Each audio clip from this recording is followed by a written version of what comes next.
Bonjour et bienvenue. Peu de temps après le début de la série de 2003, le jeu vidéo officiel est sorti dans les magasins.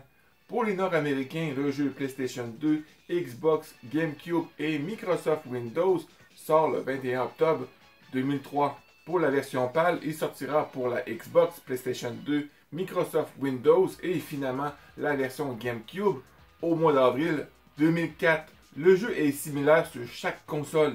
La nouvelle équipe de production de la série était désireuse de capturer une grande partie de la magie de ce qui rendait les Tortues Ninja si séduisants au début des années 90 et a rapidement déployé les machines de marchandises en s'associant avec la plupart des filiales auxquelles les tortues étaient associées à l'époque de sa gloire. Playmate Toys a produit un nouvel ensemble de figurines et Konami a de nouveau été chargé de créer un jeu vidéo basé sur la série. Le jeu TMNT 2003 utilise la première saison de la série télévisée dans une version extrêmement condensée, ainsi que certains niveaux qui n'est pas du tout dérivé de la série animée. Chaque niveau est accompagné de cinématiques entièrement animées, tirées directement de la série, bien que les nouveaux niveaux contiennent de nouvelles scènes animées créées exclusivement pour ce jeu, produit par Kengo Nakamura Games. Les voix de la série télévisée, celles américaines, reprennent leurs rôles respectifs, mais causent un problème que je vais aborder plus tard. Basé en grande partie sur les jeux d'arcade du passé, la configuration du jeu amène les tortues sur des chemins linéaires à travers 6 niveaux, divisés en actes au sein de chaque section, présentés sous forme d'épisodes. Les 4 tortues sont sélectionnables, ayant des mouvements spéciaux différents, ainsi que la vitesse. Ils peuvent utiliser des costumes spéciaux lorsqu'ils sont déverrouillés. Leonardo porte une tenue de ninja noir. Raphaël porte des vêtements de motard et un casque. Michelangelo porte son costume de super-héros, la tortue Titan. Donatello porte un trench coat, un chapeau et une paire de lunettes loufoques. Lorsque vous changez la date de votre système, le 25 décembre, la tortue sera en costume en lien avec Noël. Changez la date le 31 octobre pour porter une citrouille sur la tête. Splinter et Casey sont des personnages jouables à débloquer. Casey est débloqué dans son propre mode d'histoire si le joueur récupère tous les parchemins du jeu, tandis que Splinter est débloqué si le joueur termine le mode histoire avec les 4 tortues, ou vous pouvez le débloquer grâce à un code. Ils peuvent également tous deux être joués en équipe, comme avec les tortues. Chaque tortue a sa propre aventure à compléter. Il existe un mode histoire pour 1 ou 2 joueurs, ainsi qu'un mode versus où 2 joueurs peuvent se battre face à face. En mode versus, les joueurs peuvent combattre avec les 4 tortues et avec d'autres personnages qui sont débloqués lorsque vous avez terminé le jeu. C'est seulement lorsque vous avez combattu Shredder avec les 4 tortues dans le mode histoire que vous rencontrez Orokusaki.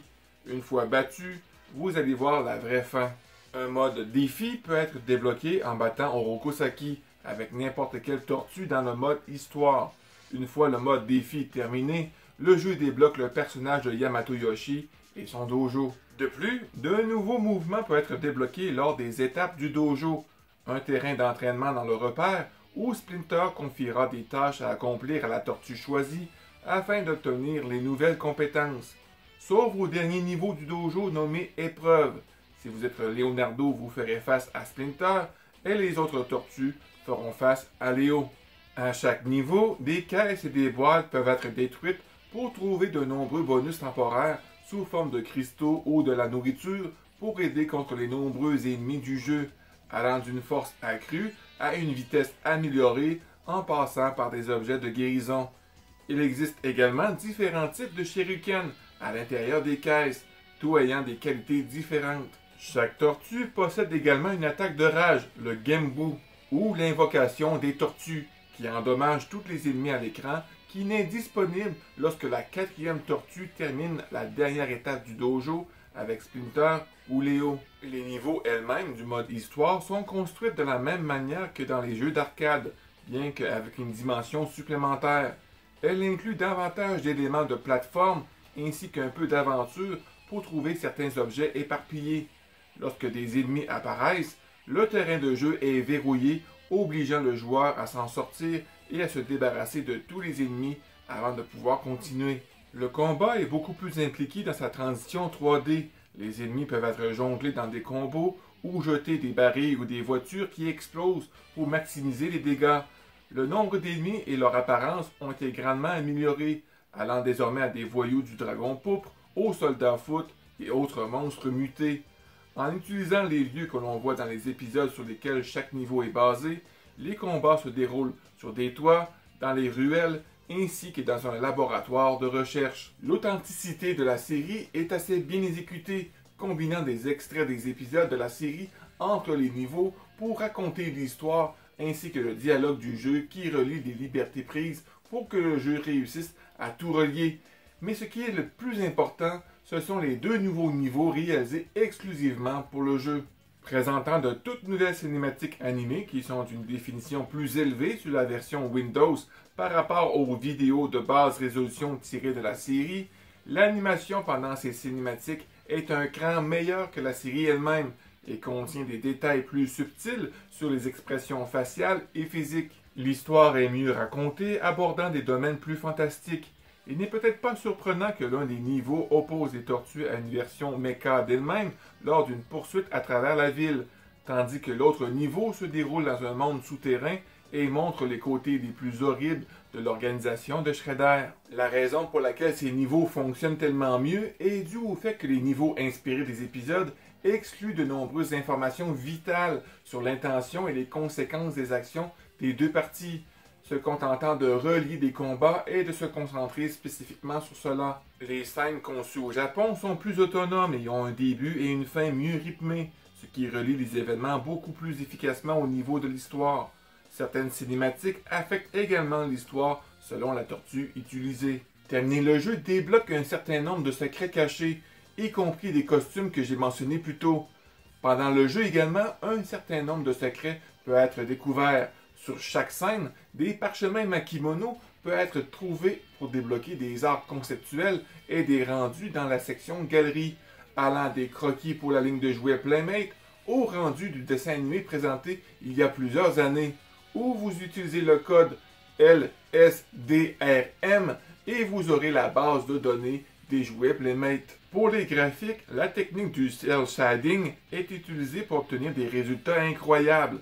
Chaque coin et chaque particule du jeu semble presque identique au dessin animé, avec les personnages se fondant parfaitement dans leur environnement, ce qui parfois, avec une caméra bien positionnée, pourrait presque tromper l'œil qu'il s'agit d'un dessin animé.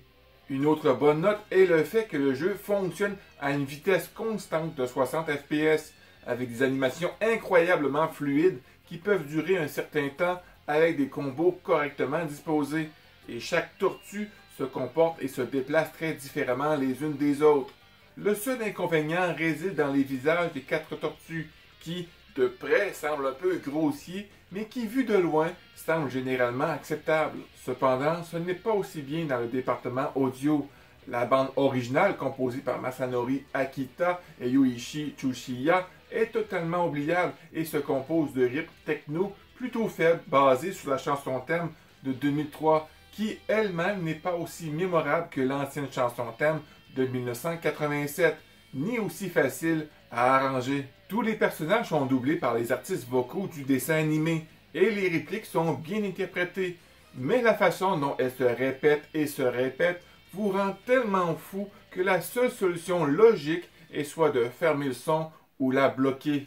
TMNT 2003 a reçu des critiques mitigées lors de sa sortie, comme les lieux sont un peu ennuyeux, un jeu globalement facile et l'audio tel que mentionné est loin d'être préférable. Mais en tant qu'évolution du jeu de combat, il présente suffisamment de traits classiques appréciés à cette époque, associés à une plus grande gamme de mouvements, une valeur narrative et de rejouabilité. Même s'il s'agissait du premier titre en 3D sur la trilogie, il était déjà clair qu'il s'agissait d'un titre de transition qui faisait un pas de plus entre son prédécesseur et un nouveau chapitre, restant reconnaissable pour les fans plus âgés, tout en représentant les personnages et le nouveau décor à des publics familiers et inconnus. Même si la plupart des critiques ont proclamé leur amour pour la franchise TMNT, la plupart n'ont pas compris l'objectif du jeu.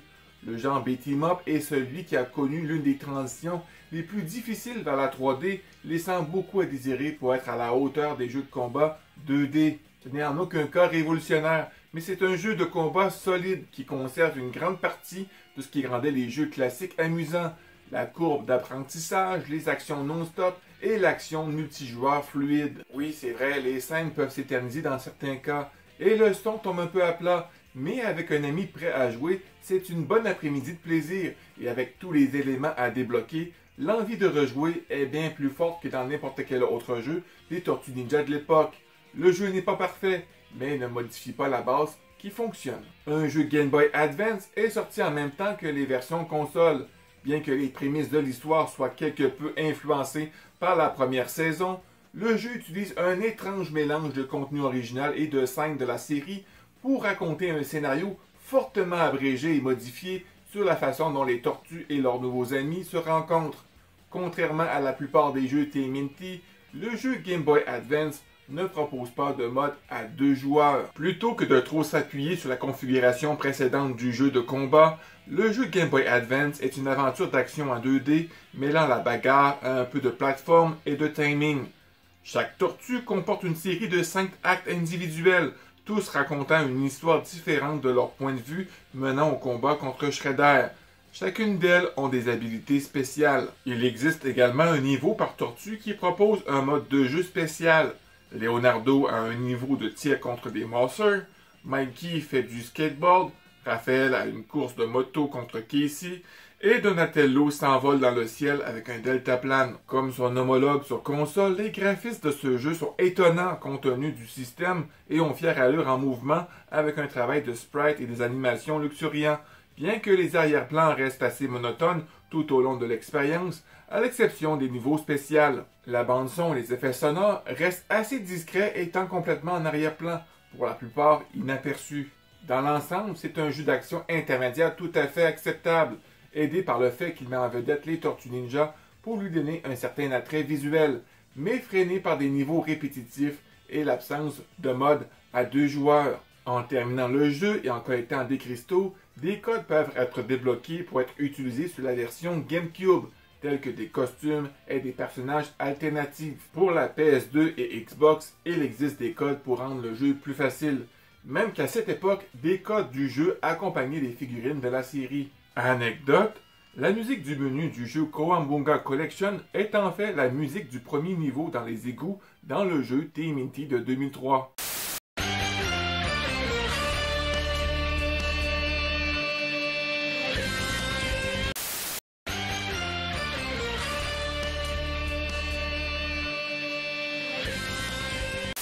Alors, le jeu de Tortue Ninja de 2003 mérite d'être mieux connu autant la version console que celle du Game Boy Advance, en espérant que Konami décide un jour de nous faire un Kowabunga Collection 2 avec tous les jeux de cette magnifique série de 2003. Ceci termine la vidéo, merci d'avoir regardé jusqu'à la fin. Je vous laisse mettre le petit pouce bleu, de partager à ceux qui seraient intéressés par cette vidéo et de t'abonner si ce n'est pas encore déjà fait pour ne rien manquer. Sur ce, mon ami, je te souhaite une magnifique journée. Sois prudent parce que tu es important et on se revoit très bientôt. Bye bye.